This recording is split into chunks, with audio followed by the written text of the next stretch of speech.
Kemarin kan ada yang viral tuh, bawa piala ke sini tiba-tiba kena bea cukai. Nah, saya kan sering nih keluar negeri nih.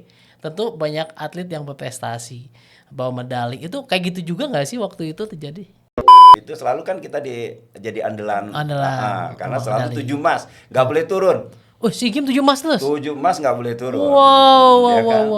Tapi tadi ada logonya bulan sabit. Itu ada yang mengatakan mirip dengan logo JKA. Iya. Nah, mungkin saya pengen tahu korelasinya apa sih? Kira-kira kan kita tahu ya, sama-sama tahu teman-teman yang pemirsa di sini kalau di ADART Forky melarang adanya perguruan baru atau lebih dari 25. Kalau misalnya itu dibuka, menurut Sensei bagaimana?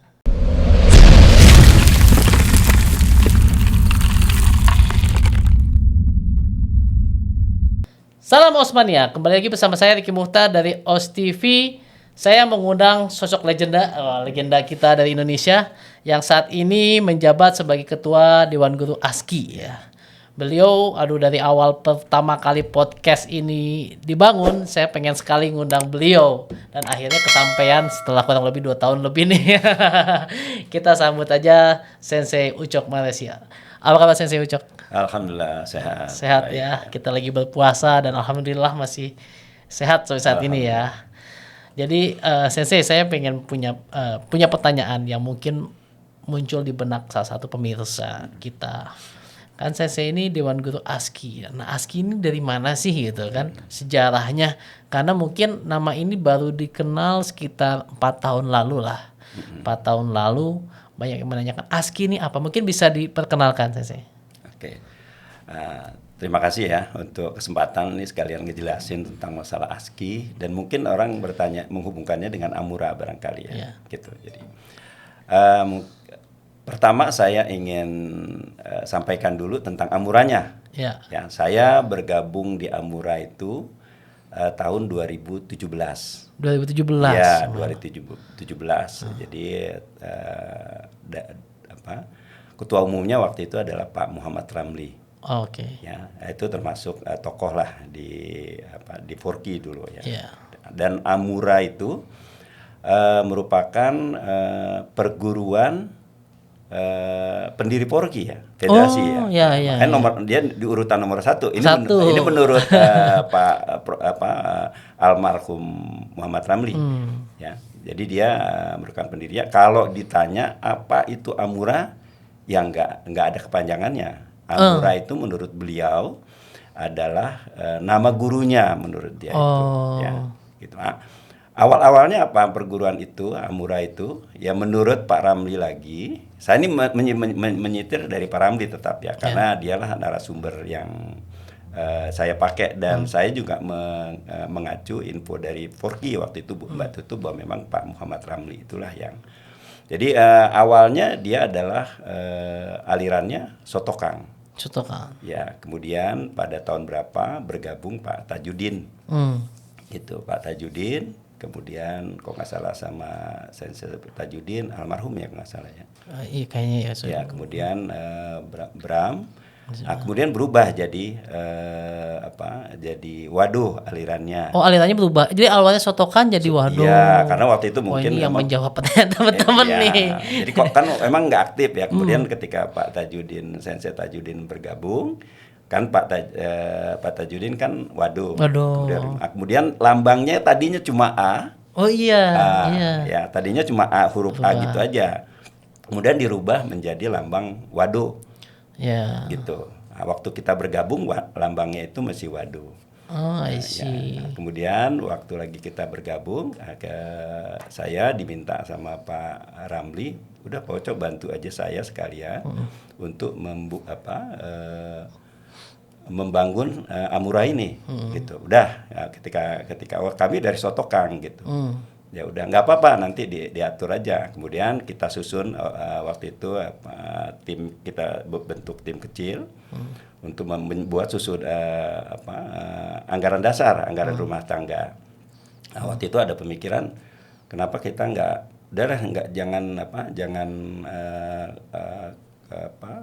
kita kita fokus ke satu aliran. Kenapa kita nggak bisa kita jadikan Amura ini sebagai semacam proyek percontohan lah untuk mengakomodir aliran-aliran lain. Kan udah ada Sotokang, ada Wado. Nah, kemudian kita juga akhirnya membuka peluang Goju dan Sitoryu. Makanya kita buat aliran perguruan ini multi aliran. I see. Multi aliran itu bukan kemudian satu itu semua latihan katanya macam-macam, enggak. Itu semacam kayak kalau kayak di fakultas itu di universitas ada fakultas A, fakultas B, fakultas C, fakultas D. Boleh milih setiap anggota. Iya, gitu. Masing-masing itu dulu dewan guru, ada wakil dewan guru Sitoryu, ada Sotokang, ada Wado, wakilnya itu. Gitu. Sekarang itu wakil Wadonya dipegang sama Pak Ahmad Suryani, Wado yang di Kalimantan itu masih Wado. Gitu. Kemudian kita berkembang mengacu ke pemikiran ini, saya usul untuk dirubah lambangnya. Jangan lambang Wado itu akhirnya disetujui, kemudian dirubah gitu, dirubah jadi lambang yang sekarang itu lambangnya lambang bulan sabit ya, bulan sabit dia terbuka begini ya, maksudnya bulan sabit perjuangan lah ya kan. Kemudian kita agak buka atas itu maksudnya untuk membuka warna putihnya itu suci lah, kita membuka perjuangannya itu dengan semangat suci mengakomodir semua perguruan itu. I see. Gitu. Jadi kalau mengingat perguruan ini multi aliran. Ya. Tapi tadi ada logonya bulan sabit. Itu ada yang mengatakan mirip dengan logo JKE. Ya. Nah, mungkin saya pengen tahu korelasinya apa sih, atau ada hubungan kan dengan JKE atau bagaimana?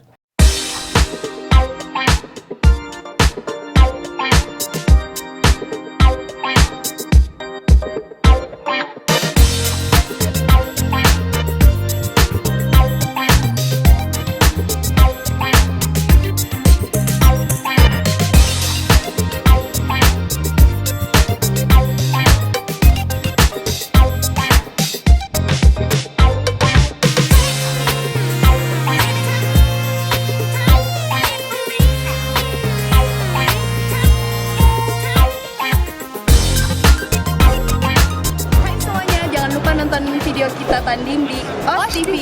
Jangan lupa like, subscribe, and comment. Thank you. Ya, buat semuanya ini untuk anak-anak karate karena ini bermanfaat semua ilmunya. Jangan lupa subscribe channelnya OS TV channel buat anak karate semuanya. Gaspol, keren banget. Like and comment share. Gaspol. Mungkin agak terinspirasi ya, tapi dia berbeda. Kalau JKE kan di tengahnya mataharinya di tengah, bulannya itu baru ininya putih. Kalau kita terbalik, gitu. Nah, kalau kita juga bentuknya bulan sabit, gitu. Cuma bulan sabitnya nggak miring ya, dia bulan sabitnya agak menengah gitu. Terinspirasi ya, cuma beda dengan JKE. Oke. Nah, selanjutnya untuk di multi aliran ini ada afiliasi tersendiri nggak? Contoh kan Wadoryunya kemana, Gojunya kemana, Sotokannya kemana, itu gimana? Itu kita tawarkan ke masing-masing, misalnya ke Pak yang Wado maunya kemana gitu. Nanti kalau emang punya ya kita fasilitasi untuk gitu. Sampai sejauh ini belum. Misalnya kayak yang Goju juga. Ya, karena Goju ternyata kan ada berbagai macam Goju gitu. Kayak beberapa teman kita yang Goju itu kita minta tetap aja di Goju. Walaupun di beberapa dojo, saya mau ikut Sotokang gitu. Oh, ada juga. Ada, akhirnya kemudian dia merubah stylenya jadi Sotokang. Tapi kayak yang di Jawa Tengah dia tetap Goju. Gitu. Ya, tinggal kita serahkan ke mereka nanti maunya kemana gitu. Kalau emang mau nanti kita akomodir gitu. Susah nggak sih mengelola perguruan yang multi aliran ini, karena tentu kan standarnya kita kadang-kadang ngurusin satu standar aja bisa beda-beda. Ini ada minimal 4 lah ya kan, kalau kita 4 aliran besar ada minimal 4 standarnya, mungkin bisa lebih complicated gitu. Nah itu gimana tuh saya rasa nggak complicated. Ini kan mirip kayak university ya. University ada fakultas-fakultas, gitu. Masing-masing fakultas kan menyusun regulasinya sendiri, kurikulumnya sendiri. Di kita juga gitu. Jadi sekarang berubah namanya ASKI sejak tahun 2018 ya. Kemudian dia punya atasnya, kemudian masing-masing masing-masing alirannya itu yang punya wakilnya itu menyusun kurikulumnya. I see. Jadi ada perwakilan masing-masing aliran gitu. Oh, ada. Dewan guru atau apa ada. namanya? Wakil Dewan Guru. Oh, wakil Dewan Guru. Ya kayak semacam dekannya lah. Dekannya, masing-masing ya, fakultas. Ya kan kita nirunya seperti itu sebenarnya. Makanya ASKI itu Akademi Seni Bela Diri Karate Indonesia. Jadi kayak akademi lah ya. Iya, karena itu kemudian meningkat ketika di 2018 kita punya pemikiran kita coba kalau bisa kita jadi semacam lembaga pendidikan, bagaimana lembaga pendidikan non formal ya. Iya. Akhirnya sepakat, oke, kita rubah namanya menjadi ASKI Akademi. Amuranya kemana? Amuranya tetap ada tapi dalam bentuk yayasan. Oh, ada dalam bentuk yayasan. Jadi dia yayasan Amura, kemudian badan yang bergerak di bidang karatenya itu adalah ASKI. Jadi di anggaran dasar ASKI sekarang tetap disebut bahwa ASKI ini di bawah pengawasan Yayasan Amura. Oh. Amuranya nggak hilang. Ada yayasan, ada perguruannya. Ada perguruannya. Sedangkan yang di bawah anggota Forky itu perguruannya itu. Iya. I see. Gitu. Kemudian saya sempat mendengar ASKI ini terafiliasi ke KWF ya, KWF betul ya? Ke KWF sekarang bisa diceritakan mungkin gimana? Jadi gini, dulu kita ke JKE. Ya, cuma kan di JKE di Indonesia itu ada JKE of Indonesia, sehingga kita nggak bisa langsung ke JKE. Sempat kita menjalin semacam kerjasama lah dengan JKE Indonesia. Cuma ada beberapa regulasi yang kelihatannya nggak memungkinkan kita untuk di sana karena ya saya nggak tahu, mudah-mudahan udah berubah ya. Karena kalau kita mau bergabung ke sana, tapi misalnya saya harus keluar dari ASKI gitu, ya kan itu nggak mungkin. Nggak bisa bertanding di Forky nanti. Nanti kan itu kan yang jadi masalah kan. Kita juga kan berpikirnya bukan kalau untuk kepentingan saya nggak butuh gitu-gitu lagi. Ya kan, saya yang butuh ada dojo saya latihan. Ya. Ada yang mau ikut latihan saya, oke. Kalau nggak ada ya saya latihan sendiri. Ya kan sederhana aja sebenarnya. Karena ya kita nggak mungkin. Kemudian tahun 2019 waktu di Solo ya kita Dewan Guru kemudian sama PP Pak Ketua Umum bagaimana kita harus punya semacam induk di internasionalnya. Kita coba saya berangkat ke Tokyo, ketemulah dengan ke JKE ke KWF ya Hara Sensei. Nah, di sana diterima, akhirnya kita bergabung dengan KWF saat ini. Gitu. Afiliasi kita ke sana sekarang. Oke. Kalau yang saya tahu KWF juga sebenarnya dulunya masuk JKE juga bukan ya? JKE juga ya. Ya Hara kan legendnya JKE. Jadi kalau kita melihat di Jepang sendiri banyak sekali perguruan yang pecah-pecah. Awal mulanya dari JKE sampai kemana-mana ya. Ya kayak JKS juga kan? Iya, sama-sama dari JKE. Ya. Oke. Untuk yang aliran lainnya, Wadoryu, Goju-ryu, apakah sudah ditetapkan juga afiliasi atau enggak? Belum. Teman-teman itu masih mungkin nyari-nyari channel ya ke sana itu, karena ada beberapa ya, gitu. Apakah ikut yang Yamaguchi, ya kan? Atau ikut Higaonna? Dan ada lagi katanya yang ada di mana gitu. Memang kalau saya lihat Gojukai aja misalnya di Jepang ada Gojukai JKF sama Gojukai yang di luar JKF tuh. Jadi kalau yang di luar JKF di sananya nggak bisa tanding di pertandingan ala Forky ala sport rule gitu kan. Jadi agak unik sih perkembangan Forky Jepang sendiri pun berbeda.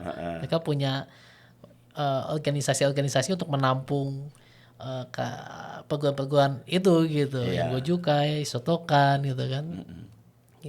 Nah kalau ke arah ke depannya ini ASKI mau seperti apa sih? Maksudnya setelah terbentuk ini kan Sensei Ojo kan bukan orang baru kemarin sore nih, walaupun tadi dikatakan beliau masuk ASKI 2017, tapi kalau tahu kiprah beliau tuh udah dari dari tahun berapa gitu, mungkin 80-an beliau ini udah aduh membesarkan karate Indonesia gitu saya. Nah, kira-kira kedepannya pemikiran ASKI ini gimana nih?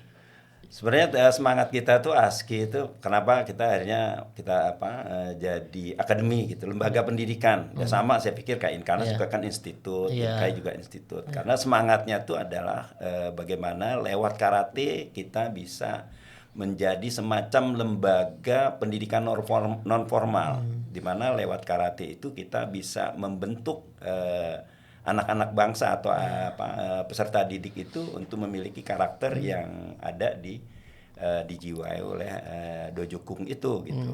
Semangatnya itu.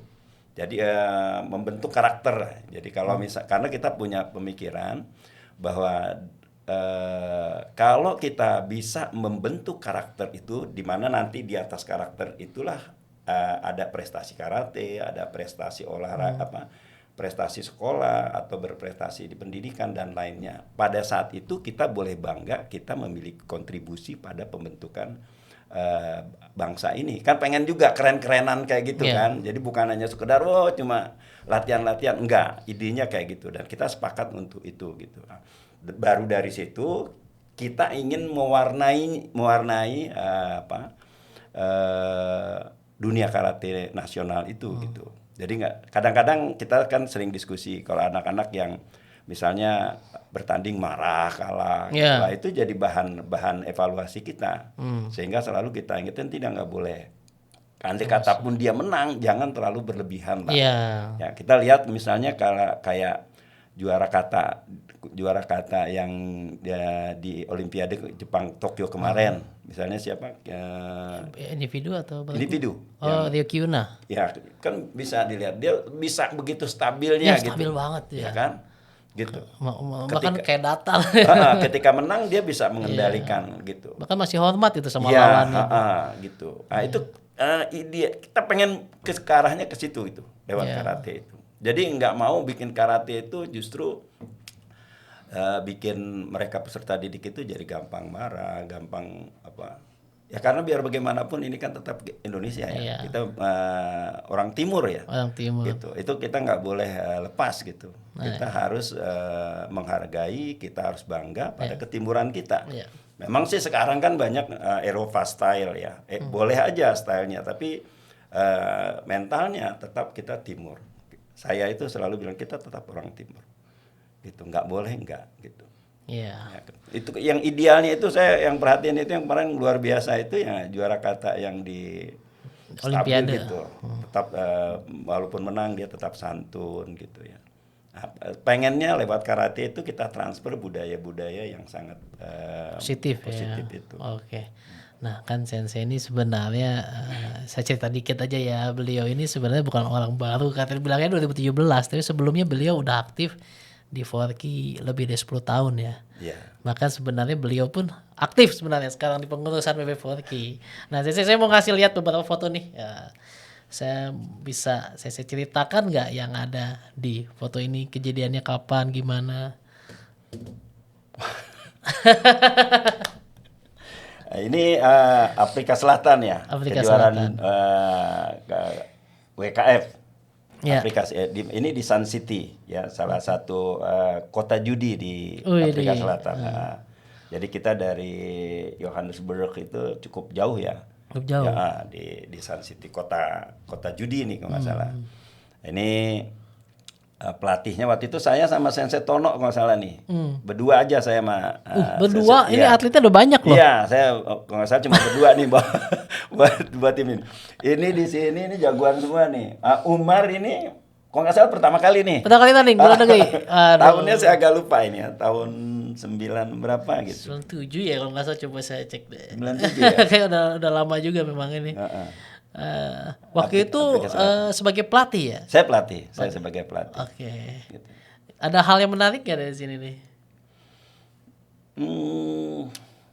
Saya pikir ini ada saat saya mungkin dari sini ya ada perasaan galau saya tentang bagaimana karate Indonesia gitu. Kenapa? Kan gini, Mungkin kalau atlet mungkin nggak terlalu terasa ya. Ya.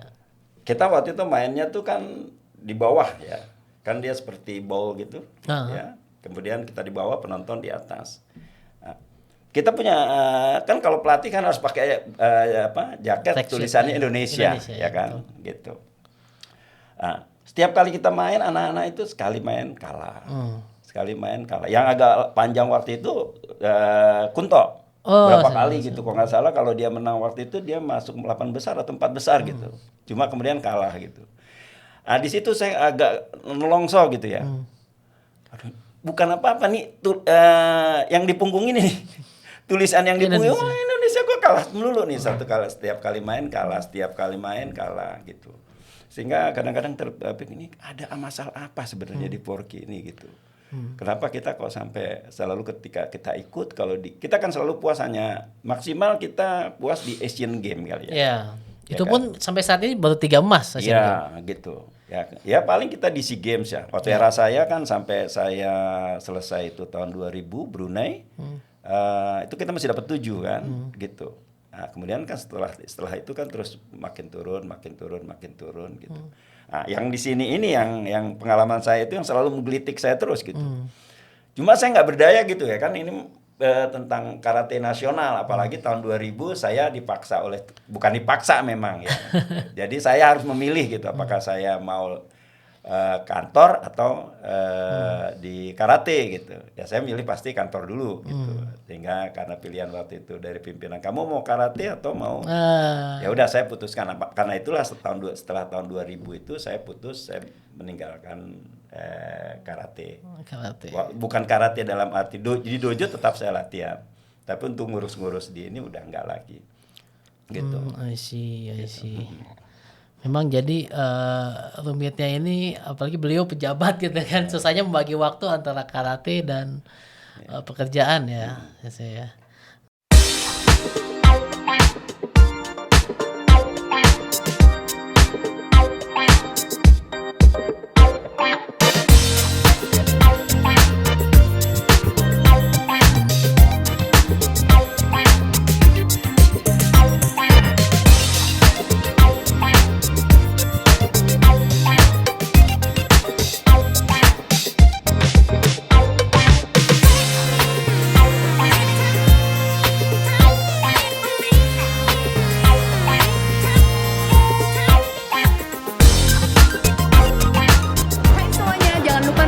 Video kita tanding di OS TV. Jangan lupa like, subscribe, and comment. Thank you. Ya buat semuanya ini untuk anak-anak karate, karena ini bermanfaat semua ilmunya. Jangan lupa subscribe channelnya OS TV Channel buat anak karate semuanya. Gaspol, keren banget. Like and comment share. Gaspol. Tapi dari 10 tahun itu, 10 tahun itu pengalaman menarik itu sebagai apa aja sih dulu pernah selain pelatih? Di Bimpres juga kan ya? Iya, di Bimpres selama 10 tahun, dua periode. Dua periode ya? Dua periode. Nah, dua periode itu apa sih yang bisa kita lihat dari karateka Indonesia ini, dari segi prestasi gitu, dari segi peningkatan tahun pertama sampai tahun ke-10 itu seperti apa, mungkin bisa sharing? Kalau saya lihat di 10 tahun saya di PB Porky nanganin atlet ya bangga sih ya, karena di KONI terutama SEA Games ya, terutama SEA Games itu selalu kan kita jadi andalan karena selalu 7 emas, nggak boleh turun. Oh, SEA Games 7 emas terus? 7 emas nggak boleh turun. Wow, ya kan? wow. Gitu. Sampai waktu SEA Games di Jakarta targetnya 7, kita dapat 14. Iya 14. Gitu, ya kan? Nah, itu kebanggaan tersendiri ya. Waktu itu cukup kuat ya. Di kita merata gitu di komite putra, kemudian putri kuat semua, bergunya juga kuat. Kata juga demikian, perorangan juga di bergunya kuat, putra putrinya kuat. Dan kita sangat yakin gitu kalau udah turun itu. Bedanya jelas sekali, kita pasti menang gitu. Jadi membuat kita nggak ragu-ragu ya. Dan yang kedua adalah saya kadang-kadang juga sering, apakah nanti saya salah ya bicara gitu. Di saat itu atlet-atlet kita itu kayaknya kayak diapain aja siap ya. Oh iya. Diapain aja siap gitu ya.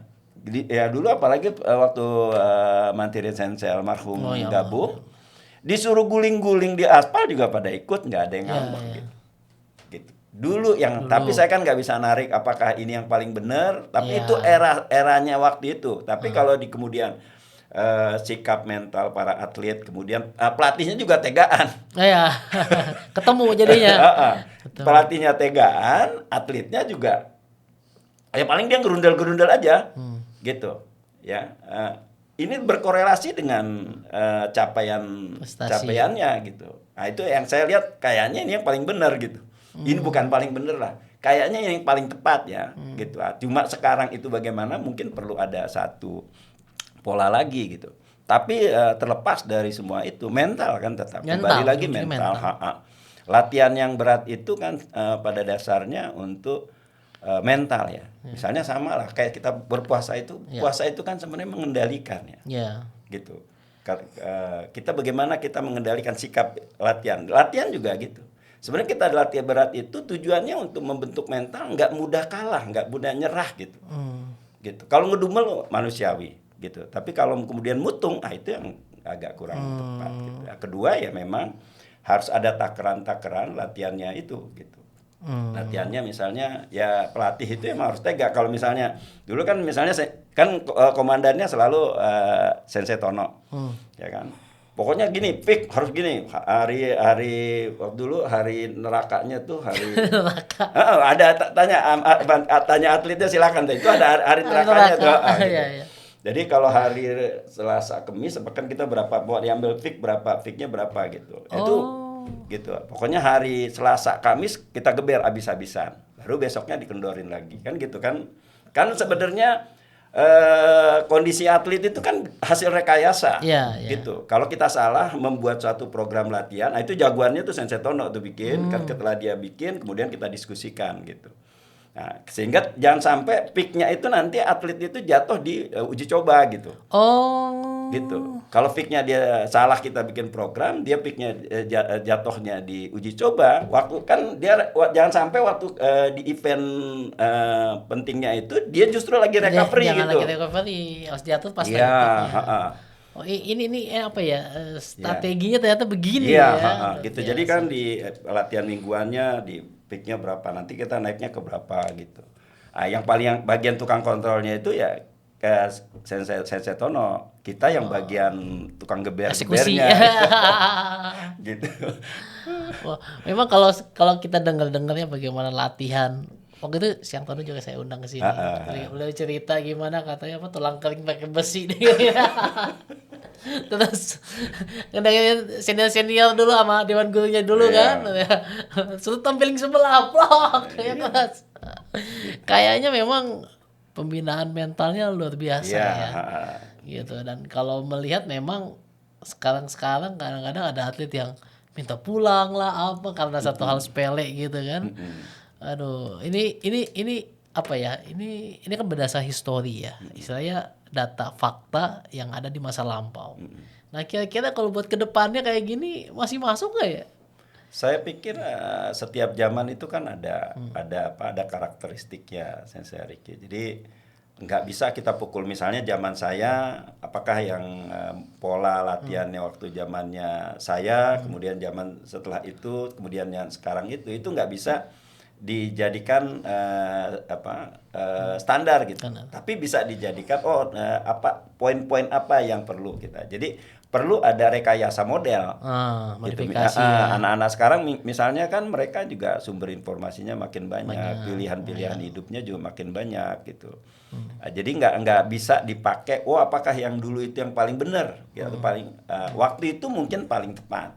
Tapi apakah model ini bisa dipakai saat sekarang? Belum tentu. Ya kan pola relasi antara sensei dengan kohainya kan udah berubah. Ya kalau dulu misalnya para kohai ngelihat kita itu udah kayak ngelihat dewa kan gitu. Kalau sekarang nggak ada. Ya kan sabu putih ngelihat sihangnya aja main colek-colek aja kan. Tapi bukan kita anggap itu sebagai sesuatu yang salah, tapi udah terjadi pergeseran nilai. Jadi kalau menurut saya mungkin yang masalah-masalah ini itu perlu dilakukan evaluasi, ya, gitu. Yang kita butuhkan dalam suatu proses latihan tuh apa sih gitu. Dari segi teknik apa, dari segi mental apa. Kalau dulu modelnya begini, tapi capaiannya tuh harus ada, mentalnya harus begini gitu. Ada ada indikator. Nah, sekarang itu untuk mencapai mendapatkan kekuatan mental, nggak mudah nyerah, nggak mudah, kan itu akan berpengaruh ketika mereka nanti bertanding kan. Kalau mentalnya nggak kuat, ngelihat nama Jepang udah keok kan, itu kan terkait dengan masalah mental. Nah itu bagaimana melatihnya gitu. Kalau dulu kita geber dengan cara latihan yang sifatnya fisik. Kalau sekarang apakah itu masih cocok? Nah itu belum tentu. Belum tentu ya. Jadi kayaknya perlu ya. Jadi bukan sekedar kita kerjain. Kalau saya agak kurang sepakat ya model-model. Jadi latihan itu jangan ditransfernya tuh kayak alami gitu. Harus ada satu semacam evaluasi ya. Evaluasi yang komprehensif ya. Sehingga bentuk latihannya itu apa. Saya pikir di negara-negara yang maju kan begitu. Modelnya kayak gini. Karena pola relasi antara senpai kohai berubah. Kohai peserta latih juga kan mereka faktor eksternal dia bagaimana, faktor internalnya bagaimana gitu. Jadi nggak bisa kayak kita bikin. Saya pikir itu mungkin yang perlu dilakukan evaluasi, sehingga mungkin di Porki perlu ya. Itu kan kok nggak salah ada litbang ya. Ada litbang. Litbang mungkin juga harus melakukan kajian terhadap itu. Kira-kira model latihan yang cocok untuk mendapatkan misalnya skillnya bagaimana, apa skill yang kita butuhkan, model latihannya bagaimana. Kemudian sikap mental gitu. Kemudian masalah emosinya bagaimana, akan perlu diramu ya bentuk pola latihannya. Nah dari situ baru, jadi nggak bisa misalnya kita ingin atlet yang pantang ini kemudian cerdas gitu, kemudian pakai model yang latihan kayak dulu, saya nggak fail pasti gitu. Atletnya bisa karena mereka kan punya beda ya harapan dari dulu, harapan atlet zaman sekarang dengan sekarang yang dulu dengan sekarang kan beda. I see. Nah, saya kan dulu waktu di Forky selama periode itu mungkin sering bawa atlet ke luar negeri juga tuh. Ada beberapa negara mungkin yang pernah dikunjungi. Dari situ ada yang bisa diambil bagaimana sih negara lain bisa mengembangkan atlet mereka gitu. Saya tuh saksi mata di mana dulu Eropa bisa berkembang di komite gitu, bagaimana Jepang masih menguasai kata. Nah, dari yang saya lihat perbandingan dengan negara lain, Indonesia ini bagaimana sih, di titik mana dia? Saya belum berani ngomong kali ya, karena ini kan harus kalau kita mau bandingin itu kan kita harus punya data. Data. Jadi saya takutnya agak salah, tapi hanya sekedar ini obrolan aja lah. Enteng lah. Enteng. Mungkin pertama adalah organisasinya dulu, ya bentuk organisasi, karena kita tahu organisasi itu adalah instrumen untuk mencapai tujuan gitu ya. Gitu. Jadi organisasi misalnya Forky-nya dulu deh.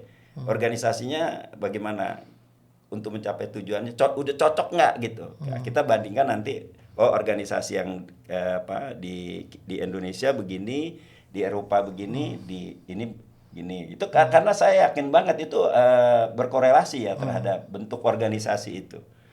Jadi setelah organisasinya baru kita bentuk SDM-nya apa yang dibutuhkan gitu.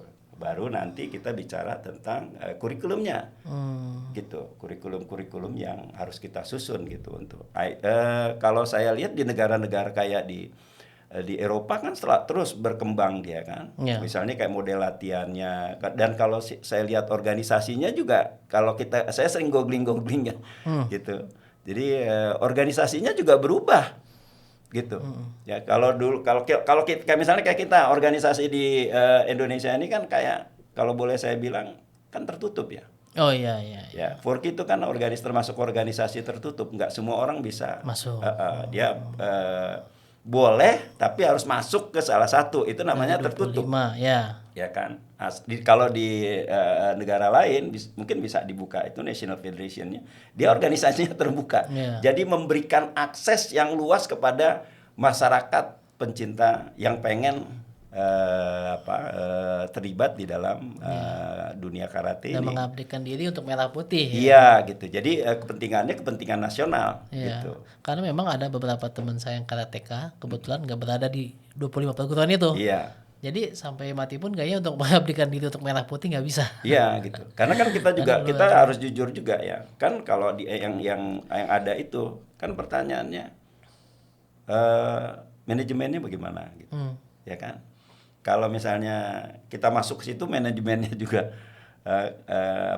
masih begitu-begitu aja kan tetap aja kita nggak bisa berkembang gitu. Kayaknya misalnya kayak Inkarnas gitu kan manajemennya dirubah ya kan. Kemudian nanti ketika kita masuk di kita gabung di ini kita rubah manajemennya kita akhirnya secara perlahan dia tumbuh gitu. Mengikuti zaman juga. Iya gitu. Saya pikir itu hal-hal yang sangat penting sehingga mungkin perlu dilihat dulu apakah masalah organisasi dulu ya.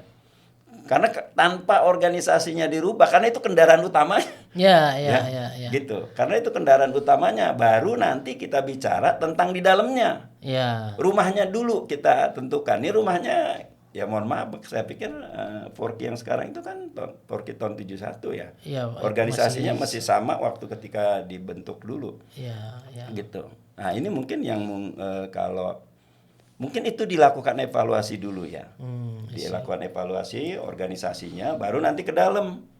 Gitu. Kan seringkali saya baca di pendapat teman-teman itu, wah ini bagaimana pemilihan atlet, bagaimana ini bagaimana gitu. Nah, itu nggak lepas dari bentuk organisasinya. Gitu. Organisasinya dulu ya sama kayak saya pikir di pemerintahan juga kan bentuk organisasi berubah tujuannya begini kita rubah lagi direformasi lagi organisasinya bagaimana ya kan gitu. Jadi organisasi itu bukan sesuatu yang tabu untuk dirubah karena dia kendaraan untuk mencapai tujuan gitu. Kalau kendaraannya salah kita pilih ya susah lah orang lain udah pakai kejar nih udah pakai Ferrari lah ya. Kita mesti pakai oplet ya tetap aja orangnya di dalam siapapun mau mobilnya begitu yang ngendarainnya juara dunia sekalipun tetap aja nggak bisa jalan. I see. Gitu. Jadi kalau boleh saya simpulkan itu dari kunci prestasi Indonesia ini berada di organisasi. Kalau menurut saya perlu dilakukan. Pertama mungkin kita sama-sama perlu mengkaji lagi tentang masalah organisasi kita itu. Apakah kan kita federasi perguruan ya. Federasi perguruan. Gitu. Kalau yang namanya federasi itu kan kekuasaan ada di anggotanya. Kalau negara bagian gitu ya. Federasi itu selalu beda persatuan. Kalau itu dia ada di atas. Kalau federasi kewenangan penuh itu ada di anggota. Ya kan yang menentukannya itu. Kalau dia nasional federasinya anggotanya perguruan yang paling memegang peranan itu pasti perguruan. Gitu. Nah, kalau mau ini sekarang yang perlu apakah ini mesti cocok atau enggak? I see. National Federation-nya dari perguruan. Apakah kita nggak buka federasinya adalah federasi kedaerahan. Gitu. Jadi nasional federasi kedaerahan memang sekarang kan bisa tapi kan ada Forky. Tapi namanya tetap namanya federasi perguruan. Sehingga ketika nanti di daerah pun ketika mau ada misalnya temannya Sensei Ricky mau karate, dia tetap harus ikut perguruan yang ada. Iya, nggak bisa gitu, nggak bisa enggak. Karena kadang-kadang ada teman dari luar negeri mau ke sini ikut karate gitu kan. Iya. Ya, luar negeri nggak ada afiliasinya di sini, tapi begitu dia mau masuk pertandingan ya harus ikut dari 25 yang ada ini gitu. Kan gitu. Kalau simpel kata nih, mungkin simpel kata aja saya mau nanya ke Sensei. Kira-kira kan kita tahu ya, sama-sama tahu teman-teman yang pemirsa di sini kalau di ADART Forky melarang adanya perguruan baru atau lebih dari 25. Kalau misalnya itu dibuka, menurut Sensei bagaimana? Saya pikir ini baru asumsi ya. Baru asumsi lah. Dan asumsi yang saya tarik juga dengan melihat di negara-negara lain ya. Gitu. Negara lain kan terbuka ya. Yeah. Organisasinya terbuka. Yang membership itu kalau kita lihat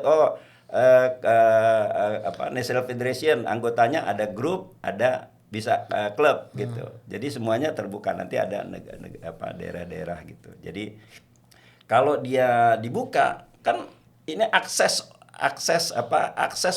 jadi gini. Masyarakat karate itu di bawah banyak sekali. Ya kan? Di sini tujuannya untuk mencapai prestasi dunia lah. Ini kan perlu saluran-saluran. Kalau salurannya hanya sedikit kan pasti mampet ya. Mampet gitu ya kan. Belum lagi kalau saluran yang tersedia itu udah karat. Ya pasti kan saluran dari bawahnya nggak terbuka. Sehingga perlu dibuat saluran yang lebih besar lagi sehingga aspirasi dari masyarakat pencinta karate untuk naik ke atas itu dibuka selebar-lebarnya. Sehingga kalau saya pakai istilah itu ya jangan sampai karate itu di Indonesia itu seperti kegiatan terbatas. Ya, gitu. Ya. Karena saya kebetulan kan dunia kepabianan dan cukai kan. Cukai itu gitu untuk mengendalikan suatu barang untuk nggak bisa berkembang dibatasi.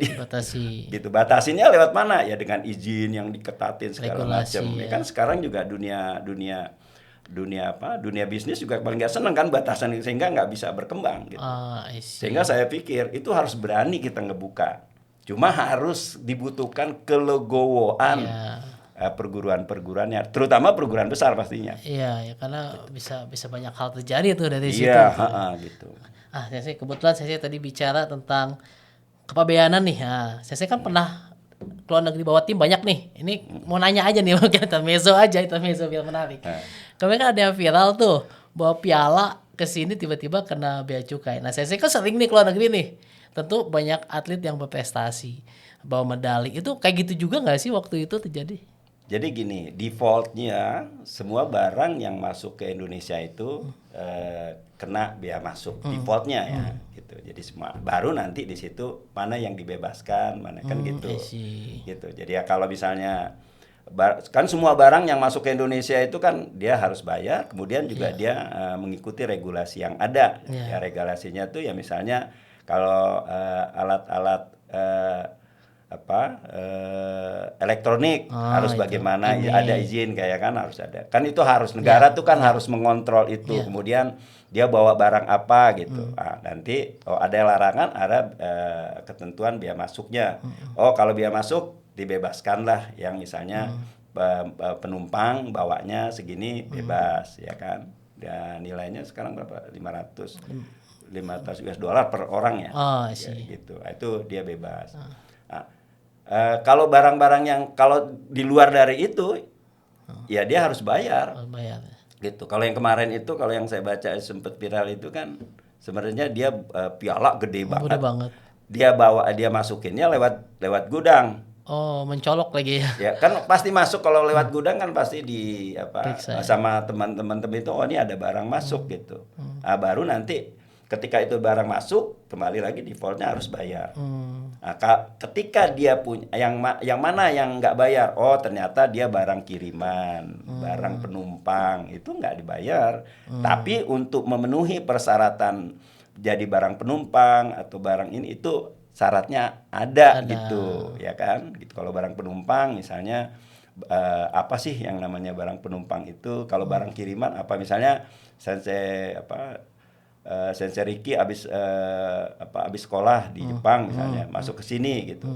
Ya kan pasti barang-barangnya kan banyak baju banyak gitu. Itu akan bebas kalau dia ada surat dari kedutaan.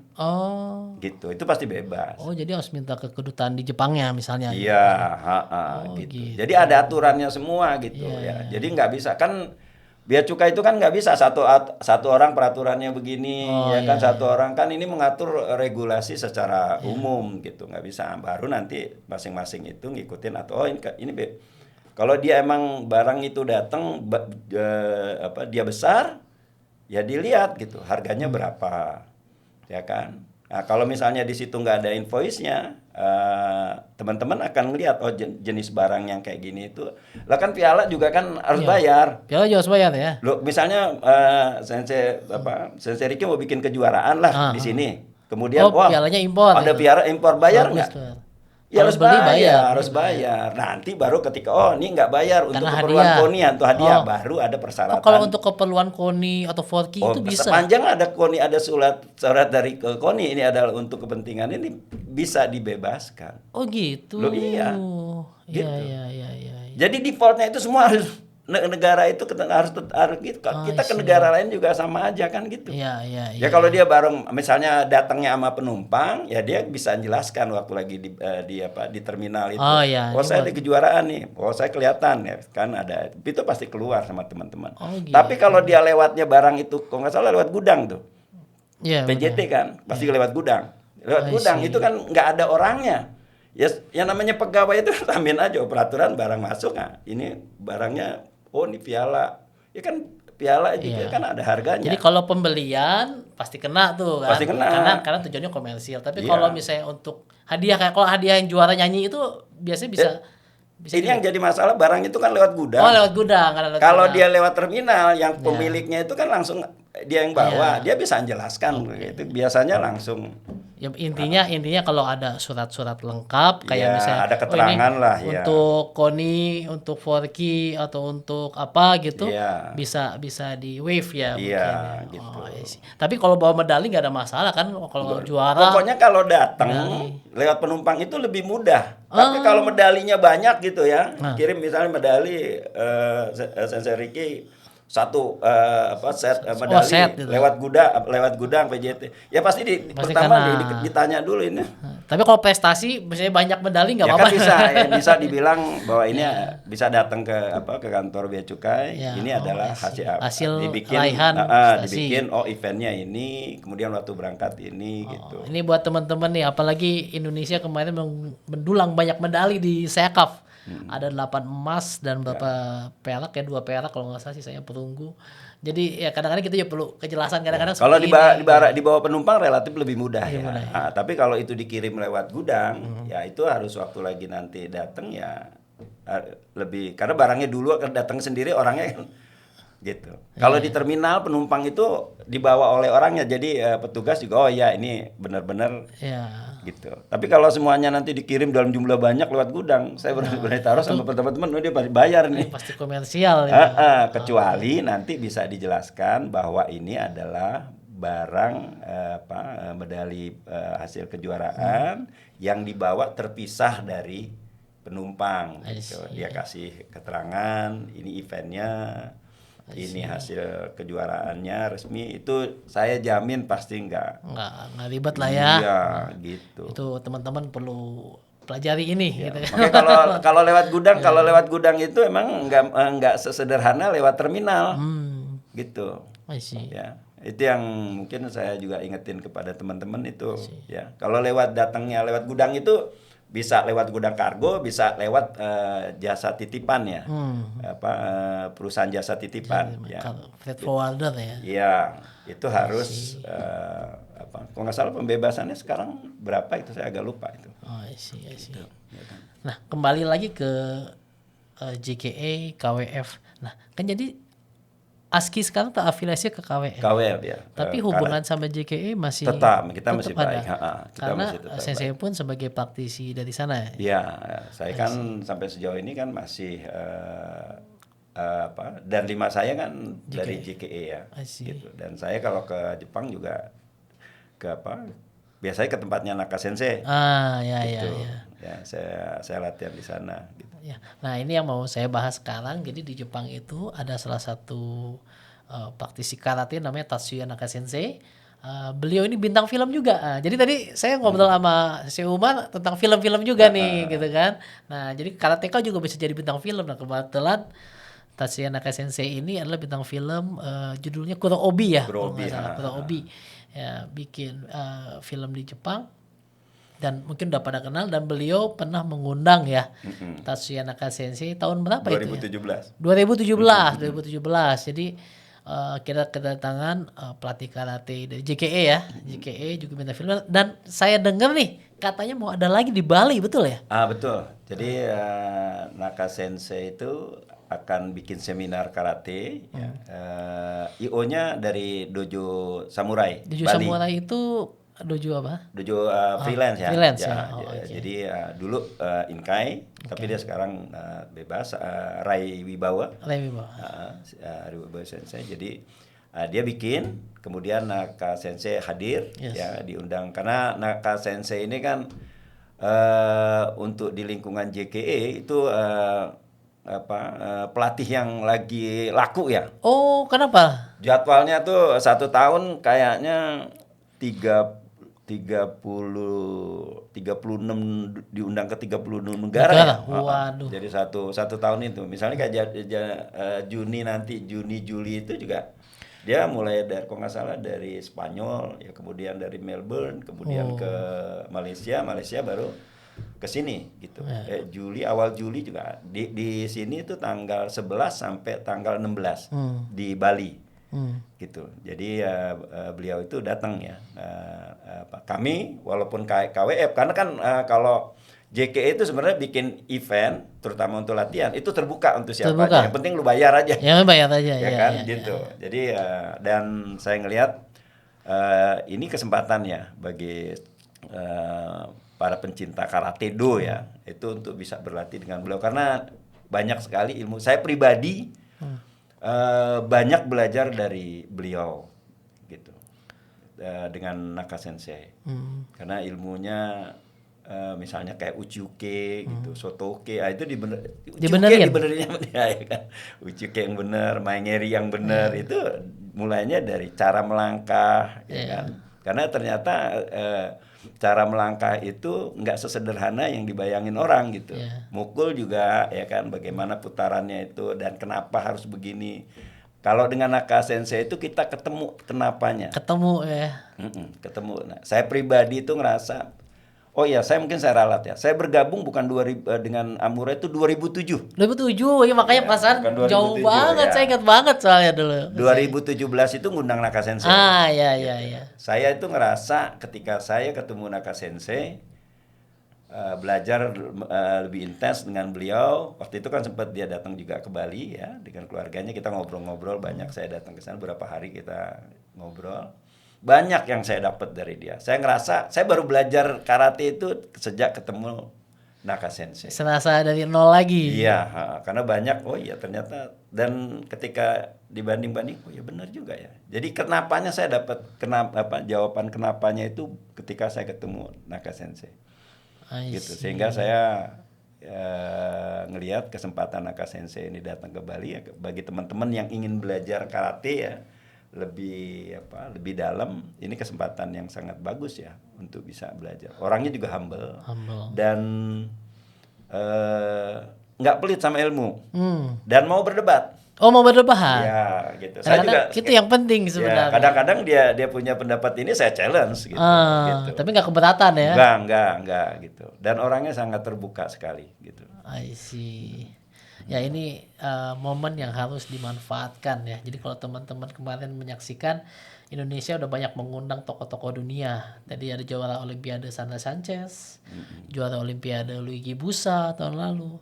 Terus kemarin juga banyak atlet-atlet dari seluruh dunia untuk berkumpul di WKF Series A.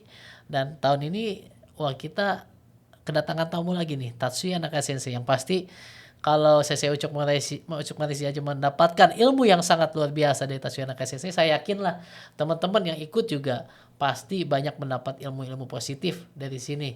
Apalagi di Bali ya, bisa liburan. Sekali liburan gitu. Kan lagi di Bali lagi terbuka ya. Jadi saya baru pulang juga dari Bali minggu kemarin. Itu ya udah perasaan udah betul-betul udah mulai hidup ya. Bali itu udah mulai benar-benar kembali ke seperti sebelum Covid ya. Iya, gitu. iya. Dan rame ya. Gitu. Iya. Ya, saya berharap sih bisa sambil berlibur, sambil mendalami karate dengan Tatsuya Naka Sensei. Saya sarankan sekali. Saya pribadi betul-betul loh. Saya ngerasa baru 2017 lah saya belajar. Itulah kalau kita belajar sama orang Jepang tuh kadang-kadang yang dia benerin bukan hal besar, hal-hal kecil gitu, tapi kerasa kayak tuh selama ini berarti gimana gitu kan. Luar biasa sih. Iya. Oke, kalau gitu terima kasih banyak Sensei Ucuk Marisi sudah menyempatkan hadir di sini. Suatu kebanggaan bagi saya ya untuk kedatangan tamu Sensei Ucuk Marisi karena beliau dari 2000-an aja udah bahkan dari 90-an ya mungkin saya udah dengar nama beliau, tapi ya baru kali ini bisa bertemu dan bicara lama seperti ini ya Sensei ya. Ya, Aduh. saya juga terima kasih ya bisa diundang ke sini. Mudah-mudahan apa yang saya sampaikan itu bisa bermanfaat. Ya, terima kasih. Semoga ini sangat bermanfaat bagi teman-teman semua. Jangan lupa like, komen, dan subscribe. Stay safe and healthy. Os. Makasih banyak. Terima kasih.